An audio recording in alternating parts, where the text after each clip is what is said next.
Hello, മാറ്റ് ടിപ്സിൻ്റെ second video ആണിത്. നമ്മൾ previous വീഡിയോയിൽ വീട്ടിൽ എമർജൻസി ആയിട്ട് വേണ്ട കുറച്ച് ഗാഡ്ജറ്റ്സിനെ പരിചയപ്പെടുത്താം എന്ന് പറഞ്ഞിട്ടുണ്ടായിരുന്നു. അതിൽ മെയിനായിട്ട് നമുക്ക് എല്ലാവരുടെ വീട്ടിൽ വേണ്ടതെന്ന് വെച്ച് കഴിഞ്ഞാൽ സോളാറിൽ വർക്ക് ചെയ്യുന്ന ഒരു എമർജൻസി ലാമ്പാണ്. ഇപ്പോൾ സോളാറിൽ ഫങ്ഷൻ ചെയ്യുന്ന എല്ലാ ടൈപ്പ് ലൈറ്റുകളും അവൈലബിൾ ആണ്. ഫോർ എക്സാമ്പിൾ ലാൻഡ്സ്കേപ്പിൽ വെക്കുന്നത്, ഗേറ്റിൻ്റെ പുറത്ത് വെക്കുന്നത്, വലിയ ബൊളാർഡ് ലൈറ്റുകളെല്ലാം അവൈലബിൾ ആണ്. അപ്പോൾ അതിൽ നമുക്കൊരു സോളാറിൽ നമുക്ക് പോർട്ടബിളായിട്ട് കൊണ്ടുനടക്കാൻ പറ്റുന്ന ഒരു ലൈറ്റ്, അതിൻ്റെ കൂടെ നമുക്ക് ഫാൻസ് അവൈലബിൾ ആണ്. ഇപ്പോഴത്തെ ജനറേഷനിലെ കുട്ടികൾ എന്ന് വെച്ച് കഴിഞ്ഞാൽ ഫാനോ AC ഒന്നും ഇല്ലാന്നുണ്ടെങ്കിൽ രാത്രിയൊക്കെ ഉറങ്ങാൻ ബുദ്ധിമുട്ടാണ്. അപ്പോൾ അങ്ങനെയുള്ളവർക്കൊരു ടേബിൾ ഫാൻ, കോമ്പാക്റ്റ് ആയിട്ടുള്ള ഒരു ടേബിൾ ഫാൻ സോളാറിൽ വർക്ക് ചെയ്യുന്നത്.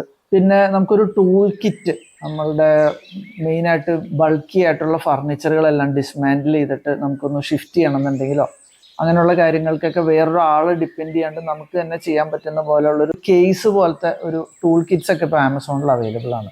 പിന്നെ വേറെ എന്ന് വെച്ച് കഴിഞ്ഞാൽ അറ്റ്ലീസ്റ്റ് ഒരു ഫോണെങ്കിലും ചാർജ് ചെയ്യാൻ പറ്റുന്ന പോലെ ഒരു പവർ ബാങ്കോ അല്ലെങ്കിൽ ഒരു മിനി UPS പോലെയുള്ള കാര്യങ്ങളൊക്കെ എപ്പോഴും വീട്ടിലുള്ളത് നല്ലതാണ്. ഇതിൻ്റെ കൂടെ ഒരു ഫസ്റ്റ് എയ്ഡ് കിറ്റും കൂടി നമ്മളുടെ കയ്യിലുള്ളത് എപ്പോഴും നല്ലതാണ്. അപ്പോൾ ഇത്രയും ഐറ്റംസ് ഉണ്ടെന്നുണ്ടെങ്കിൽ നമ്മൾ എന്തൊരു സിറ്റുവേഷനെയും ഫേസ് ചെയ്യാനായിട്ട് നമ്മൾ എപ്പോഴും എക്വിപ്ഡ് ആയിട്ടുള്ള രീതിയിൽ നമ്മൾ സെൽഫ് സസ്റ്റെയിൻ ആയിട്ട് നിൽക്കണം, വേറൊരാളും ഡിപ്പെൻഡ് ചെയ്യാണ്ട്. അപ്പോൾ എല്ലാവരും ഈ ഒരു ഐറ്റംസ് വീട്ടിൽ നമുക്ക് എപ്പോഴും റീച്ചബിൾ ആയിട്ടുള്ള രീതിയിൽ സൂക്ഷിച്ചാൽ നന്നായിരിക്കും. വേറെ കുറച്ച് മാഡ് ടിപ്സ് ആയിട്ട് നമുക്ക് അടുത്ത വീഡിയോയിൽ കാണാം. Thank you.